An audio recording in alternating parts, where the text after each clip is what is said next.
All right, joining me now is Caitlin Cooper covering the Pacers for her own Patreon basketball. She wrote. Caitlin, thank you so much for hopping on with me. I'm very excited to talk about the Pacers with you this year. Hey, thanks for inviting me on to talk about the Pacers this year. I'm always happy to talk about basketball, and the basketball the Pacers are playing right now is a little bit confusing, so I guess we're going to hop right into that. Should be interesting to talk about. Obviously, not no Tyrese Haliburton to start the preseason, but there are still some interesting elements to this basketball team. Tell me, what do you think is the most interesting, maybe outside of Tyrese, most interesting thing about the Pacers right now? Right. So I mean, for these first two games, because they don't have him and they also don't have Andrew Nemhard, who's out with a kidney stone, they're having to play T.J. McConnell at point guard, and then when he isn't out there, it's like, oh, let's try Buddy Hield at point guard, let's try Ben Shepherd at point guard, let's try Jarace Walker at point guard. So getting into stuff in the half court, they've had to get pretty creative, and then defensively, I think that's where most of the focus is going to be on with the Pacers. They've been in the bottom five for the last 2 years. They've been very outspoken that they know that they need to improve on that end of the floor, and through the first two games, they've given up 120 points in both. And, without Tyrese, he's not exactly known for his point of attack defense or his ability to track shooters. So they're starting TJ McConnell and Bruce Brown, who are going to be two of their better options out there. And the results so far haven't been, I'm sure what they've wanted. They're giving up a ton of points in the paint. There's been a lot of schematic changes. So I think that's kind of the biggest takeaway through the first two games. Yeah, going to be interesting to see whether guys like Bruce Brown and maybe even Jarace Walker off the bench could add some defense, some of that athletic punch that this team has been looking for. How have those guys looked, and what are kind of your expectations now? You stole Brucey B away from our Nuggets. Yeah, with Bruce, he's having to do a little bit of the point guard stuff offensively too while Tyrese is gone. But I expect that when Tyrese is back, that Bruce will mainly, at least with the starters, be defending at the point of attack because you don't really want Tyrese or Ben necessarily doing that.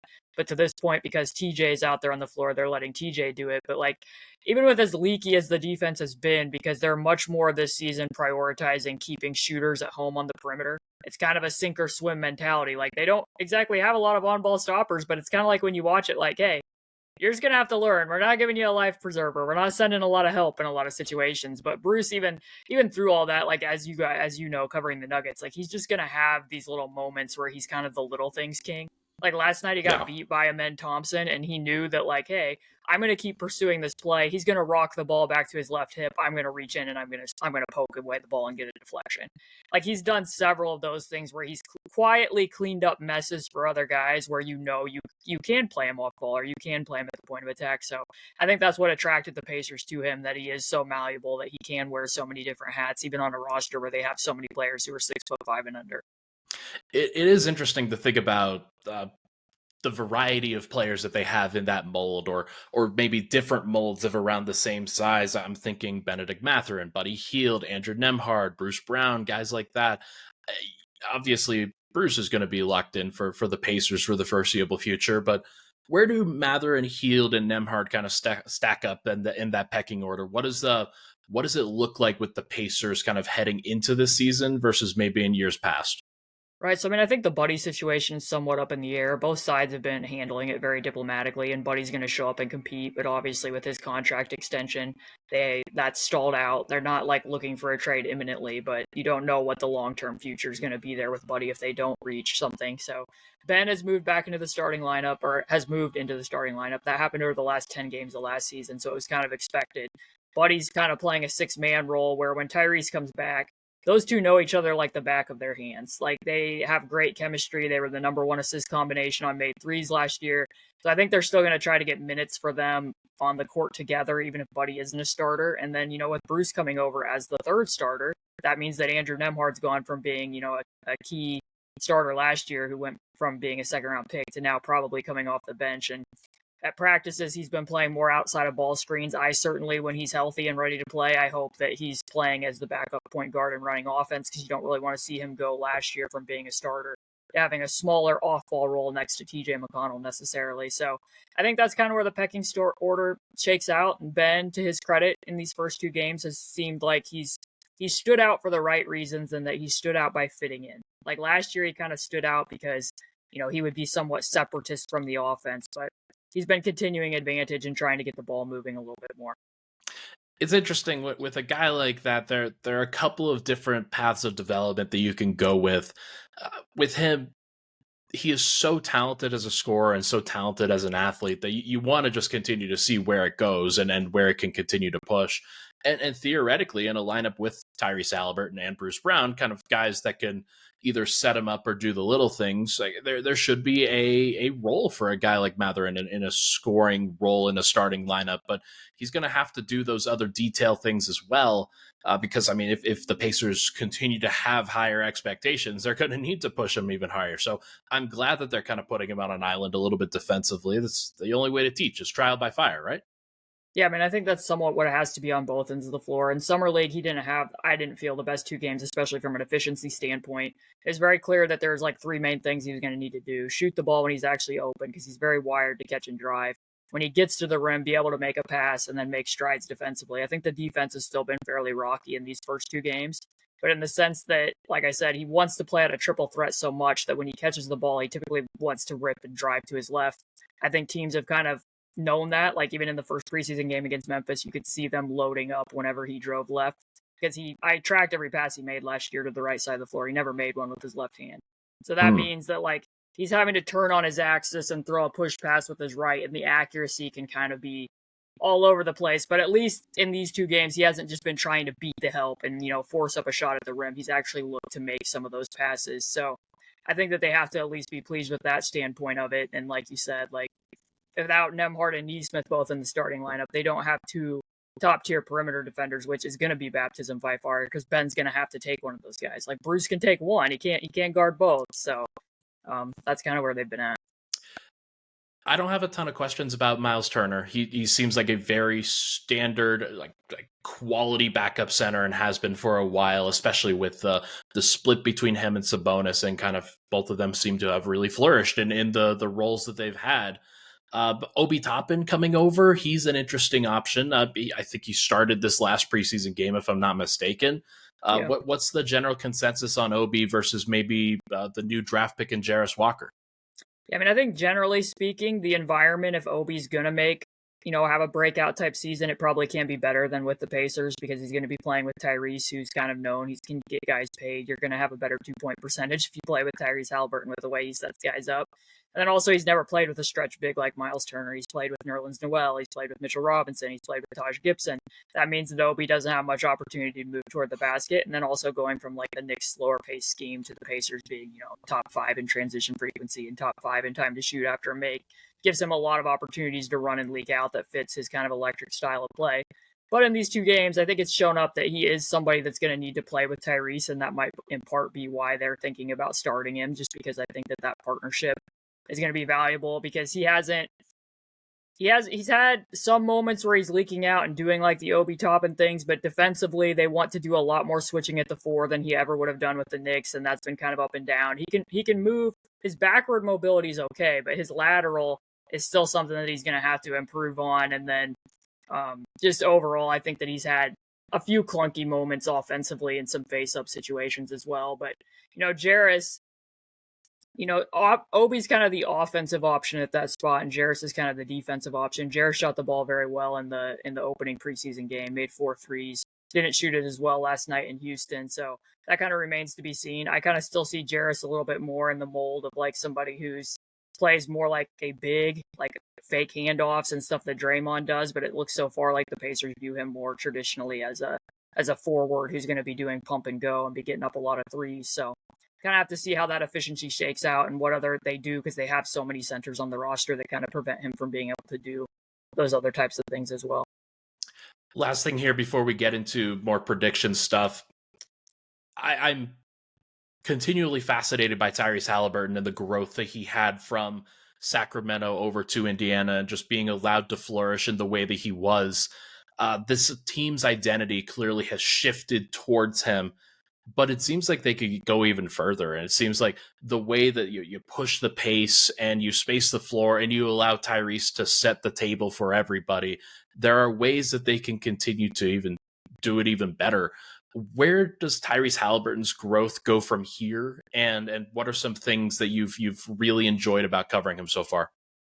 Yeah, I mean, I think the best way to describe Tyrese, and especially for people in Denver, is that like he's not the caliber of player that Nikola Jokic is. He's not the best player in the world, but they're very similar in that they both take a lot of joy in passing and being pass first, and they're both very cerebral.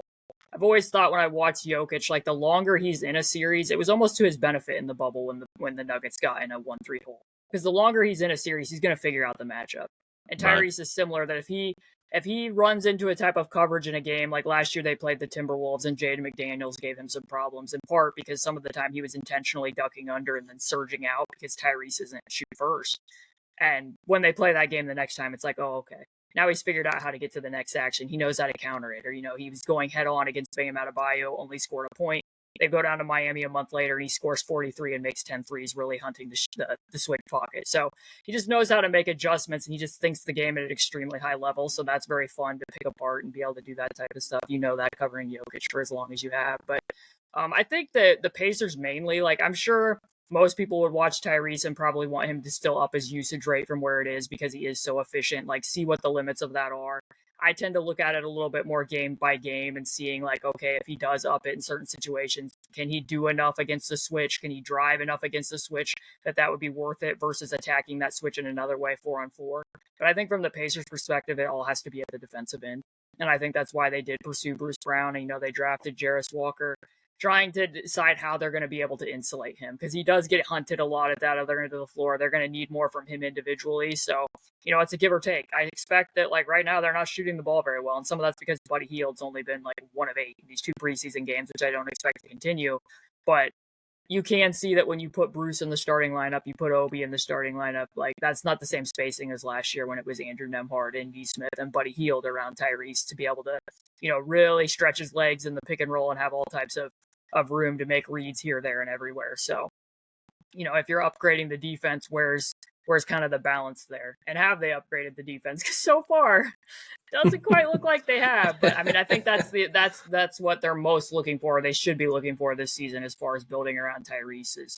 Are they a team that's just going to have to lean all the way into scoring, kind of like what the Kings have done? Like they're just a team that's like, hey, we're going to play as fast as humanly possible, and we're going to put up as many points as humanly possible around the identity that fits Domantas Sabonis.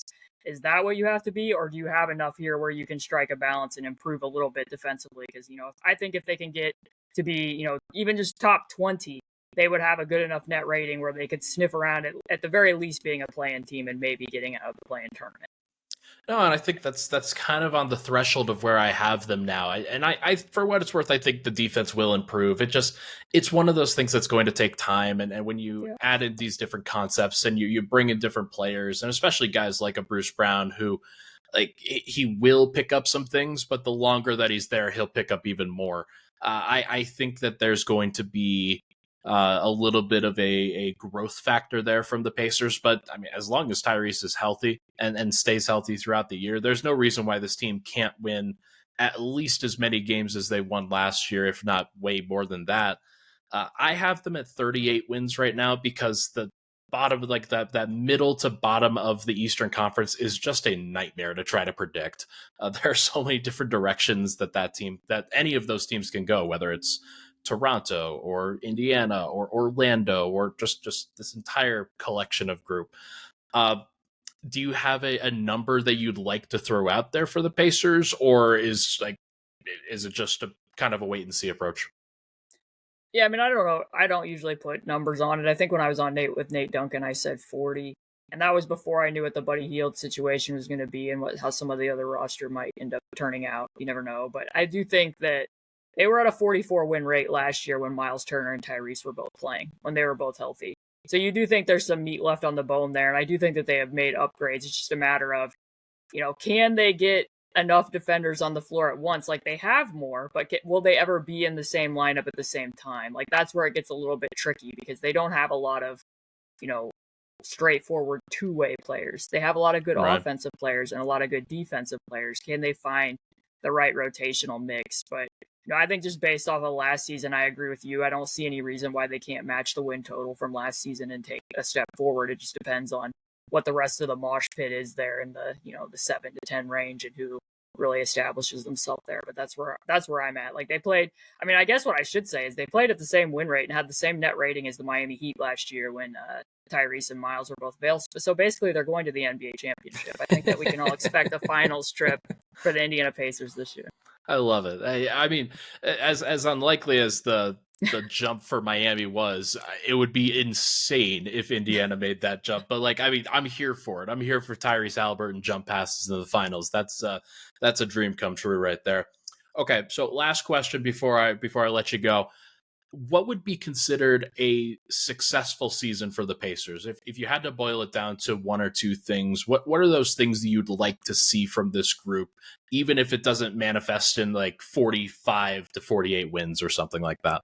Yeah, I mean, I think overall, based on how they maintain flexibility in the summer with what contracts they signed while still trying to make some upgrades, I think it's about attempting to make a push for the playoffs, but not allowing that to interfere completely with the development of the key guys that are on the roster.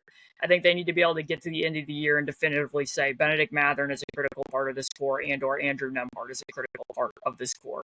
Because right now, I think that that's still a little bit, at the end of last season, that was still a little bit up in the air in terms of who you would define is the core of the Indiana Pacers. So when you look at Obi Toppin, when you look at Buddy Hield, when you look at Bruce Brown, you don't want those guys to have so much infringed on the development of Jarace Walker and Andrew Nembhard and Benedict Mathurin that you don't find those things out by the end of the year. Because the worst case scenario on the flip side to me is that those guys have larger roles and shift what the roles of the other rookies are to the point where then you get in the play-in tournament and you lose anyways. Then it's kind of going to be like, what was this season for exactly? So I think that they're in a place where they want to try to win more games, but they can't let that come at the sacrifice of development overall for the roster, because I don't think they're in that place yet.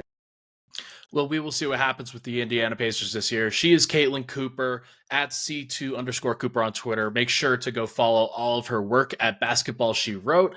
Caitlin, thank you so much for your conversation today. I'm really excited to get to know the Pacers this year with you. Hey, thanks for having me.